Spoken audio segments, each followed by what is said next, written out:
Chapter 6. The Journey from Platform 9 3/4. Harry's last month with the Dursleys wasn't fun.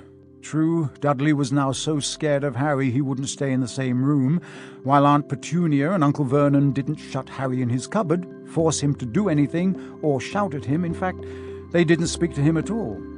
Half terrified, half furious, they acted as though any chair with Harry in it were empty. Although this was an improvement in many ways, it did become a bit depressing after a while. Harry kept to his room with his new owl for company. He had decided to call her Hedwig, a name he had found in A History of Magic. His school books were very interesting. He lay on his bed reading late into the night, Hedwig swooping in and out of the open window as she pleased. It was lucky that Aunt Petunia didn't come in to vacuum anymore, because Hedwig kept bringing back dead mice. Every night before he went to sleep, Harry ticked off another day on a piece of paper he had pinned to the wall, counting down to September the 1st. On the last day of August, he thought he'd better speak to his aunt and uncle about getting to King's Cross Station the next day, so he went down to the living room where they were watching a quiz show on television. He cleared his throat to let them know he was there, and Dudley screamed and ran from the room. Uncle Vernon?" Uncle Vernon grunted to show he was listening. I need to be at King's Cross tomorrow to go to Hogwarts." Uncle Vernon grunted again. "Would it be all right if you gave me a lift?" Grunt. Harry supposed that meant yes. "Thank you." He was about to go back upstairs when Uncle Vernon actually spoke. "Funny way to get to a wizard's school, the train. Magic carpets all got punctures, have they?" Harry didn't say anything. "Where is this school, anyway?" "I don't know," said Harry, realizing this for the first time. He pulled the ticket Hagrid had given him out of his pocket. "I just take the train from platform 9 3/4 at 11 o'clock, he read. His aunt and uncle stared. "Platform what? 9 3/4? "Don't talk rubbish," said Uncle Vernon. "There is no platform 9 3/4. "It's on my ticket." "Barking," said Uncle Vernon. "Howling mad, the lot of them. You'll see. You just wait. All right, we'll take you to King's Cross. We're going up to London tomorrow anyway, or I wouldn't bother." "Why are you going to London?" Harry asked, trying to keep things friendly. "Taking Dudley to the hospital," growled Uncle Vernon. "Got to have that ruddy tail removed before he goes to Smeltings." Harry woke at 5 o'clock the next morning and was too excited and nervous to go back to sleep. He got up and pulled on his jeans, because he didn't want to walk into the station in his wizard's robes. He'd change on the train. He checked his Hogwarts list yet again to make sure he had everything he needed, saw that Hedwig was shut safely in her cage, and then paced the room, waiting for the Dursleys to get up. 2 hours later, Harry's huge, heavy trunk had been loaded into the Dursleys' car. Aunt Petunia had talked Dudley into sitting next to Harry, and they had set off. They reached King's Cross at 10:30. Uncle Vernon dumped Harry's trunk onto a cart and wheeled it into the station for him. Harry thought this was strangely kind until Uncle Vernon stopped dead, facing the platforms with a nasty grin on his face. "Well, there you are, boy. Platform 9, platform 10. Your platform should be somewhere in the middle, but they don't seem to have built it yet, do they?" He was quite right, of course. There was a big plastic number 9 over one platform, and a big plastic number 10 over the one next to it, and in the middle, nothing at all. "Have a good term," said Uncle Vernon with an even nastier smile. He left without another word. Harry turned and saw the Dursleys drive away. All three of them were laughing. Harry's mouth went rather dry. What on earth was he going to do? He was starting to attract a lot of funny looks because of Hedwig. He'd have to ask someone. He stopped a passing guard, but didn't dare mention platform 9 3/4. The guard had never heard of Hogwarts, and when Harry couldn't even tell him what part of the country it was in, he started to get annoyed, as though Harry was being stupid on purpose. Getting desperate, Harry asked for the train that left at 11 o'clock, but the guard said there wasn't one. In the end, the guard strode away, muttering about time wasters. Harry was now trying hard not to panic. According to the large clock over the arrivals board, he had 10 minutes left to get on the train to Hogwarts, and he had no idea how to do it. He was stranded in the middle of a station with a trunk he could hardly lift, a pocket full of wizard money, and a large owl. Hagrid must have forgotten to tell him something you had to do, like tapping the third brick on the left to get into Diagon Alley. He wondered if he should get out his wand and start tapping the ticket inspector's stand between platforms 9 and 10. At that moment, a group of people passed just behind him, and he caught a few words of what they were saying. "Packed with muggles, of course." Harry swung round. The speaker was a plump woman who was talking to 4 boys, all with flaming red hair. Each of them was pushing a trunk like Harry's in front of him, and they had an owl. Heart-hammering, Harry pushed his cart after them. They stopped, and so did he, just near enough to hear what they were saying. "Now, what's the platform number?" said the boy's mother. 9 3/4, piped a small girl, also red-headed, who was holding her hand. "Mum, can't I go?" "You're not old enough, Ginny. Now be quiet." "All right, Percy, you go first."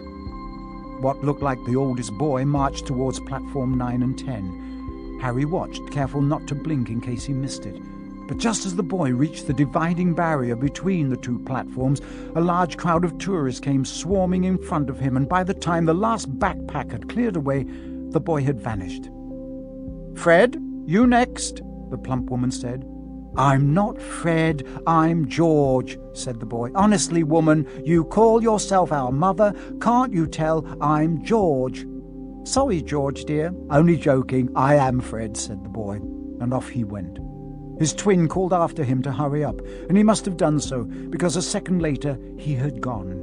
But how had he done it? Now the third brother was walking briskly toward the barrier. He was almost there, and then, quite suddenly, he wasn't anywhere. There was nothing else for it. "Excuse me," Harry said to the plump woman. "Hello, dear," she said. "First time at Hogwarts? Ron's new, too." She pointed to the last and youngest of her sons. He was tall, thin and gangling, with freckles, big hands and feet, and a long nose. "Yes," said Harry, the thing is, I don't know how to get onto the platform," she said kindly, and Harry nodded. "Not to worry," she said. "All you have to do is to walk straight at the barrier between platforms 9 and 10. Don't stop, and don't be scared you'll crash into it. That's very important. Best do it at a bit of a run if you're nervous. Go on. Go now before Ron." Okay," said Harry. He pushed his trolley around and stared at the barrier. It looked very solid. He started to walk towards it. People jostled him on their way to platforms 9 and 10. Harry walked more quickly. He was going to smash right into that barrier, and then he'd be in trouble.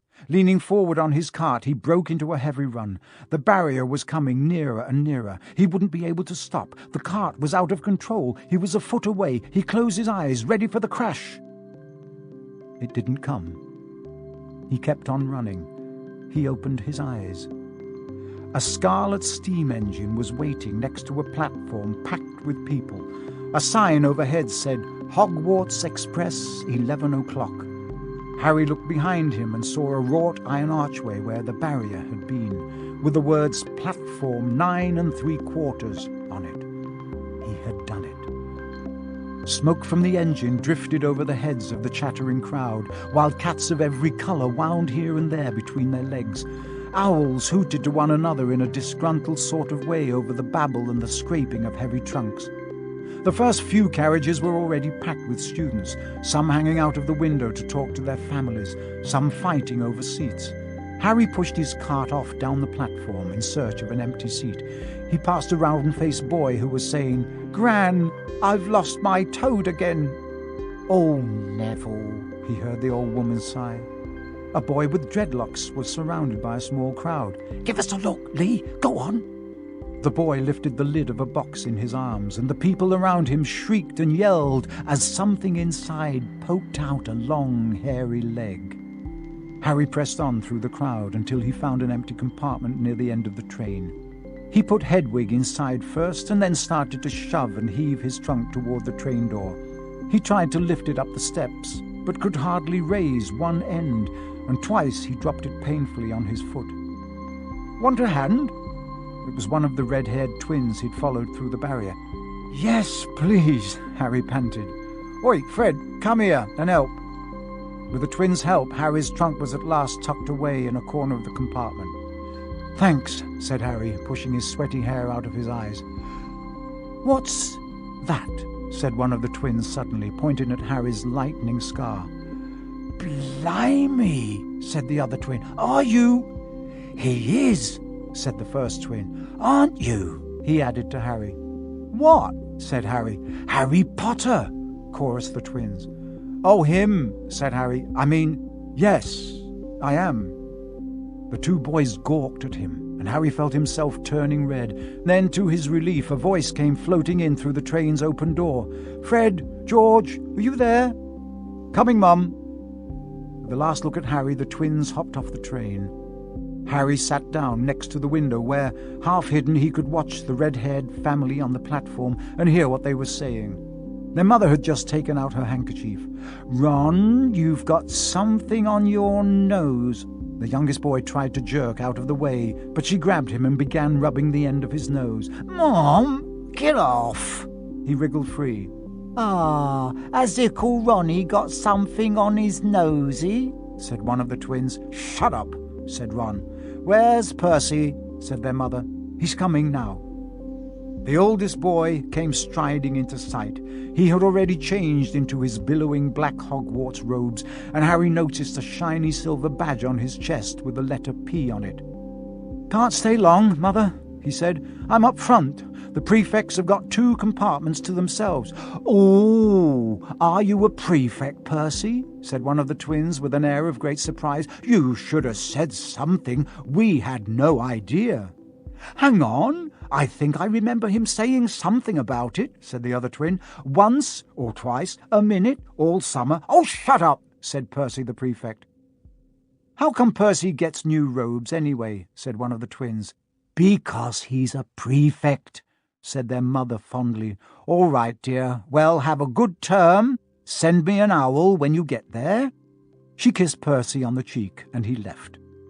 Then she turned to the twins. "Now, you two, this year you behave yourselves. If I get one more owl telling me you've blown up a toilet or—" "Blown up a toilet? We've never blown up a toilet." "Great idea, though. Thanks, Mum." "It's not funny.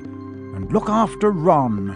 "Don't worry, Ickle Ronnikins is safe with us." "Shut up," said Ron again. He was almost as tall as the twins already, and his nose was still pink where his mother had rubbed it. "Hey, Mum, guess what? Guess who we just met on the train?" Harry leaned back quickly so they couldn't see him looking. "You know that black-haired boy who was near us in the station? Know who he is?" "Who?" "Harry Potter." Harry heard the little girl's voice. "Oh, Mum, can I go on the train and see him? Mum, oh, please." "You've already seen him, Ginny, and the poor boy isn't something you goggle at in a zoo." "Is he really, Fred? How do you know?" "Asked him, saw his scar. It's really there, like lightning." "Poor dear. No wonder he was alone. I wondered he was ever so polite when he asked how to get onto the platform." "Never mind that. Do you think he remembers what you-know-who looks like?" Their mother suddenly became very stern. "I forbid you to ask him, Fred. Now don't you dare.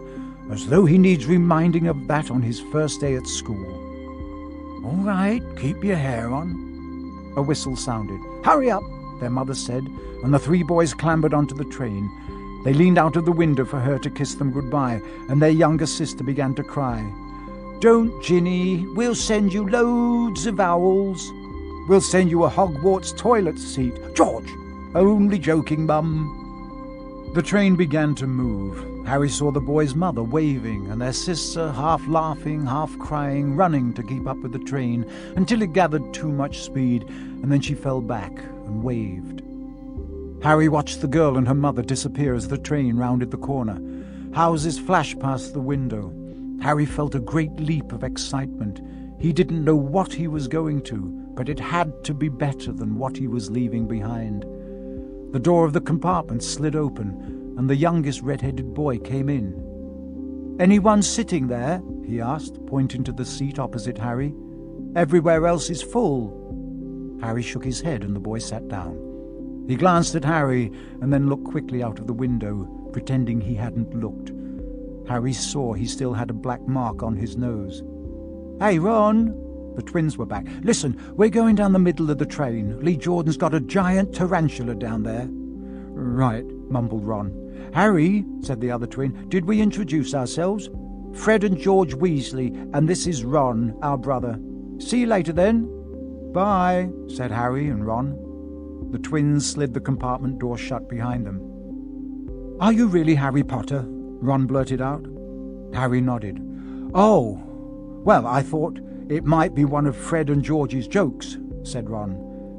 "And have you really got, you know—" He pointed at Harry's forehead.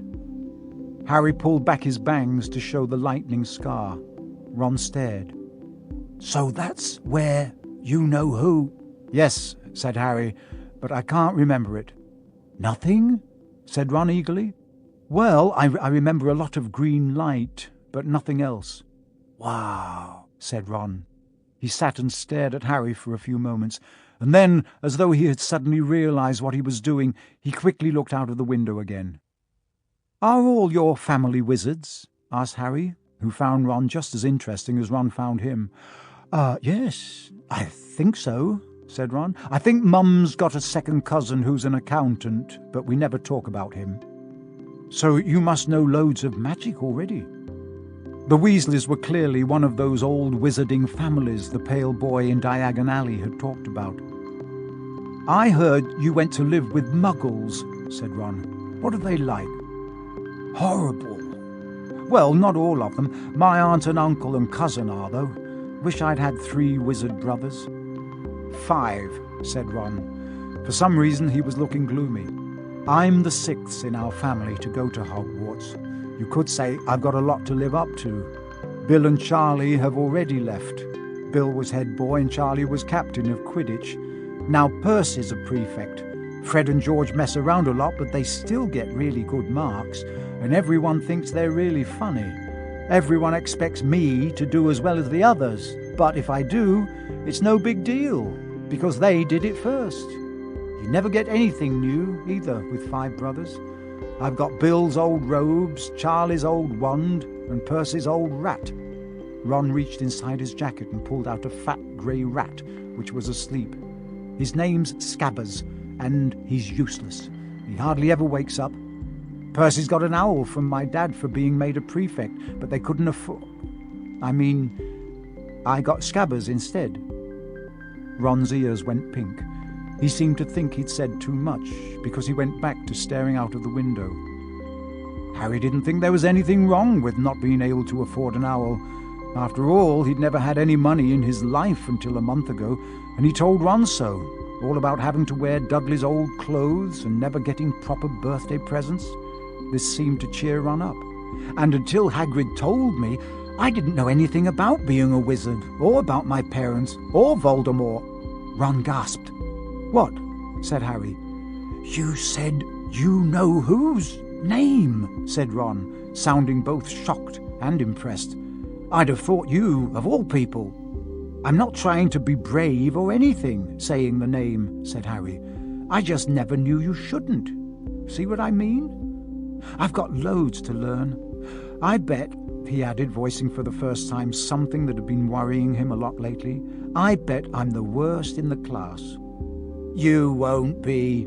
There's loads of people who come from Muggle families, and they learn quick enough." While they had been talking, the train had carried them out of London. Now they were speeding past fields full of cows and sheep. They were quiet for a time, watching the fields and lanes flick past. Around 12:30, there was a great clattering outside in the corridor, and a smiling, dimpled woman slid back their door and said, "Anything off the cart, dears?" Harry, who hadn't had any breakfast, leapt to his feet, but Ron's ears went pink again, and he muttered that he'd brought sandwiches. Harry went out into the corridor. He had never had any money for candy with the Dursleys, And now that he had pockets rattling with gold and silver, he was ready to buy as many Mars bars as he could carry. But the woman didn't have Mars bars. What she did have were Bertie Bott's every flavour beans, Drubel's best blowing gum, chocolate frogs, pumpkin pasties, cauldron cakes, licorice wands, and a number of other strange things Harry had never seen in his life.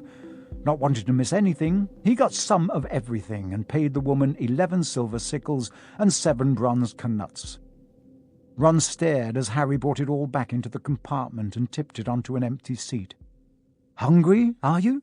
"Starving," said Harry, taking a large bite out of a pumpkin pasty. Ron had taken out a lumpy package and unwrapped it. There were 4 sandwiches inside. He pulled one of them apart and said, "She always forgets I don't like corned beef." "Swap you for one of these," said Harry, holding up a pasty. "Go on." "You don't want this. It's all dry," said Ron. "She hasn't got much time," he added quickly, "you know, with 5 of us." "Go on, have a pasty," said Harry, who had never had anything to share before, or indeed anyone to share it with. It was a nice feeling, sitting there with Ron, eating their way through all Harry's pasties, cakes and candies. The sandwiches lay forgotten. "What are these?" Harry asked Ron, holding up a pack of chocolate frogs. "They're not really frogs, are they?" He was starting to feel that nothing would surprise him. "No," said Ron, "but see what the card is. I'm missing a gripper." "What?" "Oh, of course you wouldn't know. Chocolate frogs have cards inside them, you know, to collect. Famous witches and wizards. I've got about 500, but I haven't got a gripper or Ptolemy." Harry unwrapped his chocolate frog and picked up the card. It showed a man's face. He wore half-moon glasses, had a long, crooked nose, and flowing silver hair, beard, and moustache. Underneath the picture was the name Albus Dumbledore. "So this is Dumbledore," said Harry. "Don't tell me you've never heard of Dumbledore," said Ron. "Can I have a frog? I might get a gripper." "Thanks." Harry turned over his card and read, "Albus Dumbledore, currently headmaster of Hogwarts. Considered by many the greatest wizard of modern times, Dumbledore is particularly famous for his defeat of the dark wizard Grindelwald in 1945, for the discovery of the 12 uses of dragon's blood, and his work on alchemy with his partner Nicholas Flamel. Professor Dumbledore enjoys chamber music and 10-pin bowling." Harry turned the card back over and saw, to his astonishment, that Dumbledore's face had disappeared. "He's gone." "Well, you can't expect him to hang around all day," said Ron. "He'll be back. Now, I've got Morgana again, and I've got about 6 of her. Do you want it? You can start collecting." Ron's eyes strayed to the pile of chocolate frogs waiting to be unwrapped. "Help yourself," said Harry. "But in, you know, the Muggle world, people just stay put in photos." "Do they? What, they don't move at all?" Ron sounded amazed. "Weird." Harry stared as Dumbledore sidled back into the picture on his card and gave him a small smile. Ron was more interested in eating the frogs than looking at the famous witches and wizards cards, but Harry couldn't keep his eyes off them. Soon he had not only Dumbledore and Morgana, but Hengist of Woodcroft, Alberic Grunion, Circe, Paracelsus, and Merlin. He finally tore his eyes away from the druidess Cleodna, who was scratching her nose, to open a bag of Bertie Bott's every flavour beans. "You want to be careful with those," Ron warned Harry.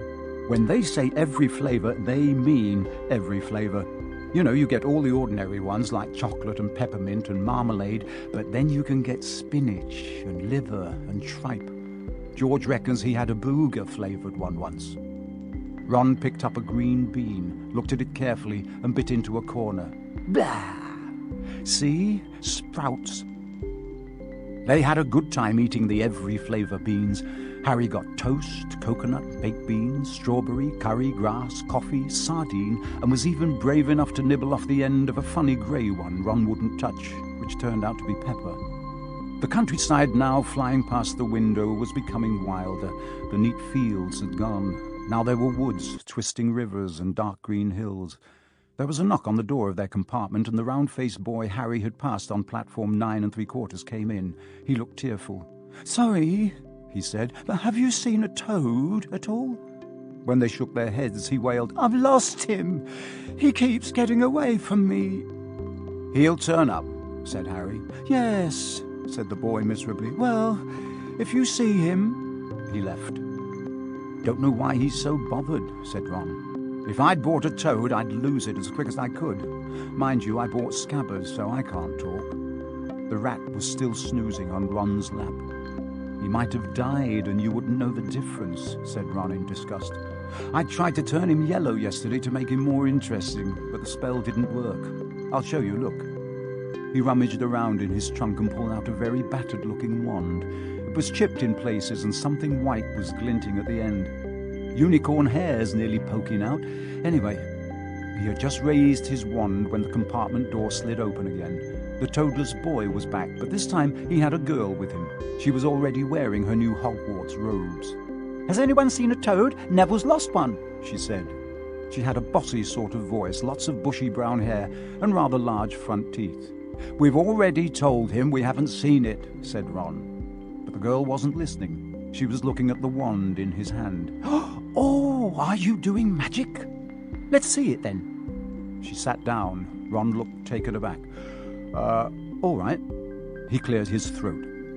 "Sunshine, daisies, buttermellow, turn this stupid fat rat yellow." He waved his wand, but nothing happened. Scabbers stayed grey and fast asleep. "Are you sure that's a real spell?" said the girl. "Well, it's not very good, is it? I've tried a few simple spells just for practice, and it's all worked for me. Nobody in my family's magic at all. It was ever such a surprise when I got my letter, but I was ever so pleased, of course. I mean, it's the very best school of witchcraft there is, I've heard. I've learned all our course books by heart, of course. I just hope it will be enough. I'm Hermione Granger, by the way. Who are you?" She said all this very fast. Harry looked at Ron and was relieved to see by his stunned face that he hadn't learnt all the course books by heart either. "I'm Ron Weasley," Ron muttered. "Harry Potter," said Harry. "Are you really?" said Hermione. "I know all about you, of course. I got a few extra books for background reading, and you're in modern magical history, and the rise and fall of the dark arts, and great wizarding events of the 20th century." "Am I?" said Harry, feeling dazed. "Goodness, didn't you know? I'd have found out everything I could if it was me," said Hermione. "Do either of you know what house you'll be in? I've been asking around and I hope I'm in Gryffindor. It sounds by far the best. I hear Dumbledore himself was in it, but I suppose Ravenclaw wouldn't be too bad. Anyway, we'd better go and look for Neville's toad. You two had better change. You know I expect we'll be there soon." And she left, taking the toadless boy with her. "Whatever house I'm in, I hope she's not in it," said Ron. He threw his wand back into his trunk. "Stupid spell. George gave it to me. Bet he knew it was a dud." "What house are your brothers in?" asked Harry. "Gryffindor," said Ron. Gloom seemed to be settling on him again. Mum and Dad were in it too. I don't know what they'll say if I'm not. I don't suppose Ravenclaw would be too bad, but imagine if they put me in Slytherin. "That's the house you-know-who was in." "Yeah," said Ron. He flopped back into his seat, looking depressed. "You know, I think the ends of Scabbers' whiskers are a bit lighter," said Harry, trying to take Ron's mind off houses. "So, what do your oldest brothers do now they've left anyway?" Harry was wondering what a wizard did once he'd finished school. "Charlie's in Romania studying dragons, and Bill's in Africa doing something for Gringotts," said Ron. "Did you hear about Gringotts? It's been all over the Daily Prophet, but I don't suppose you get that with the Muggles. Someone tried to rob a high-security vault." Harry stared. "Really? What happened to them?" "Nothing. That's why it's such big news. They haven't been caught. My dad says it must have been a powerful dark wizard to get round Gringotts, but they don't think they took anything. That's what's odd. Of course, everyone gets scared when something like this happens, in case you know who's behind it." Harry turned this news over in his mind. He was starting to get a prickle of fear every time you know who was mentioned. He supposed this was all part of entering the magical world, but it had been a lot more comfortable saying Voldemort without worrying. "What's your Quidditch team?" Ron asked. I don't know any," Harry confessed. "What?" Ron looked dumbfounded. "Oh, you wait, it's the best game in the world." And he was off, explaining all about the 4 balls and the position of the 7 players, describing famous games he'd been to with his brothers and the broomsticks he'd like to get if he had the money. He was just taking Harry through the finer points of the game when the compartment door slid open yet again. But it wasn't Neville, the toadless boy, or Hermione Granger this time. 3 boys entered, and Harry recognized the middle one at once. It was the pale boy from Madame Malkin's robe shop. He was looking at Harry with a lot more interest than he'd shown back in Diagon Alley. "Is it true?" he said. "They're saying all down the train that Harry Potter's in this compartment. So, it's you, is it?" "Yes," said Harry. He was looking at the other boys. Both of them were thick-set and looked extremely mean. Standing on either side of the pale boy, they looked like bodyguards. "Oh, this is Crabbe and this is Goyle," said the pale boy carelessly, noticing where Harry was looking. "And my name's Malfoy, Draco Malfoy." Ron gave a slight cough, which might have been hiding a snigger. Draco Malfoy looked at him. "Think my name's funny, do you? No need to ask who you are. My father told me all the Weasleys have red hair, freckles, and more children than they can afford." He turned back to Harry. "You'll soon find out some wizarding families are much better than others, Potter. You don't want to go making friends with the wrong sort. I can help you there." He held out his hand to shake Harry's, but Harry didn't take it. "I think I can tell who the wrong sort are for myself, thanks," he said coolly. Draco Malfoy didn't go red, but a pink tinge appeared in his pale cheeks. "I'd be careful if I were you, Potter," he said slowly. "Unless you're a bit politer, you'll go the same way as your parents. They didn't know what was good for them either. You hang around with riffraff like the Weasleys and that Hagrid, and it'll rub off on you." Both Harry and Ron stood up. "Say that again," Ron said, his face as red as his hair. "Oh, you're going to fight us, are you?" Malfoy sneered. "Unless you get out now," said Harry, more bravely than he felt, because Crabbe and Goyle were a lot bigger than him or Ron. "But we don't feel like leaving, do we, boys? We've eaten all our food, and you still seem to have some." Goyle reached toward the chocolate frogs next to Ron. Ron leapt forward, but before he'd so much as touched Goyle, Goyle let out a horrible yell. Scabbers the rat was hanging off his finger, sharp little teeth sunk deep into Goyle's knuckle. Crabbe and Malfoy backed away as Goyle swung Scabbers round and round, howling, and when Scabbers finally flew off and hit the window, all 3 of them disappeared at once. Perhaps they thought there were more rats lurking among the sweets, or perhaps they'd heard footsteps, because a second later Hermione Granger had come in. "What has been going on?" she said, looking at the sweets all over the floor, and Ron picking up Scabbers by his tail. "I think he's been knocked out," Ron said to Harry. He looked closer at Scabbers. "No, I don't believe it. He's gone back to sleep." And so he had. "You've met Malfoy before?" Harry explained about their meeting in Diagon Alley. "I've heard of his family," said Ron darkly. "They were some of the first to come back to our side after you-know-who disappeared. Said they'd been bewitched. My dad doesn't believe it. He says Malfoy's father didn't need an excuse to go over to the dark side." He turned to Hermione. "Can we help you with something? You'd better hurry up and put your robes on. I've just been up to the front to ask the conductor, and he says we're nearly there. You haven't been fighting, have you? You'll be in trouble before we even get there." "Scabbers has been fighting, not us," said Ron, scowling at her. "Would you mind leaving while we change?" "All right. I only came in here because people outside are behaving very childishly, racing up and down the corridors," said Hermione in a sniffy voice. "And you've got dirt on your nose, by the way. Did you know?" Ron glared at her as she left. Harry peered out of the window. It was getting dark. He could see mountains and forests under a deep purple sky. The train did seem to be slowing down. He and Ron took off their jackets and pulled on their long black robes. Ron's were a bit short for him. You could see his sneakers underneath them. A voice echoed through the train. We will be reaching Hogwarts in 5 minutes' time. Please leave your luggage on the train. It will be taken to the school separately. Harry's stomach lurched with nerves, and Ron, he saw, looked pale under his freckles. They crammed their pockets with the last of the sweets and joined the crowd thronging the corridor. The train slowed right down and finally stopped. People pushed their way toward the door and out onto a tiny, dark platform. Harry shivered in the cold night air. Then a lamp came bobbing over the heads of the students, and Harry heard a familiar voice. First years over here. All right there, Harry?" Hagrid's big, hairy face beamed over the sea of heads. "Come on, follow me. Any more first years? Mind your step now. First years, follow me." Slipping and stumbling, they followed Hagrid down what seemed to be a steep, narrow path. It was so dark on either side of them that Harry thought there must be thick trees there. Nobody spoke much. Neville, the boy who kept losing his toads, sniffed once or twice.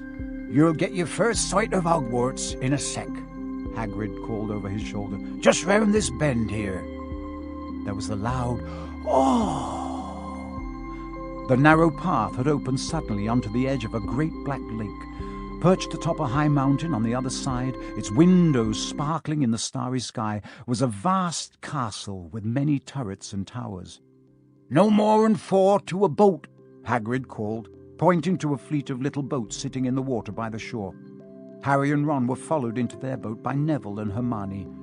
"Everyone in?" shouted Hagrid, who had a boat to himself. "Right then, forward!" And the fleet of little boats moved off all at once, gliding across the lake, which was as smooth as glass.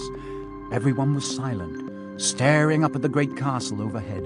It towered over them as they sailed nearer and nearer to the cliff on which it stood. "Heads down!" yelled Hagrid as the first boats reached the cliff. They all bent their heads, and the little boats carried them through a curtain of ivy that hid a wide opening in the cliff face. They were carried along a dark tunnel which seemed to be taking them right underneath the castle, until they reached a kind of underground harbour, where they clambered out onto rocks and pebbles. "Oi, you there! Is this your toad?" said Hagrid, who was checking the boats as people climbed out of them. "Trevor!" cried Neville blissfully, holding out his hands. Then they clambered up a passageway in the rock after Hagrid's lamp, coming out at last onto smooth, damp grass right in the shadow of the castle. They walked up a flight of stone steps and crowded round the huge oak front door. "Everyone here? You there, still got your toad?" Hagrid raised a gigantic fist and knocked 3 times on the castle door.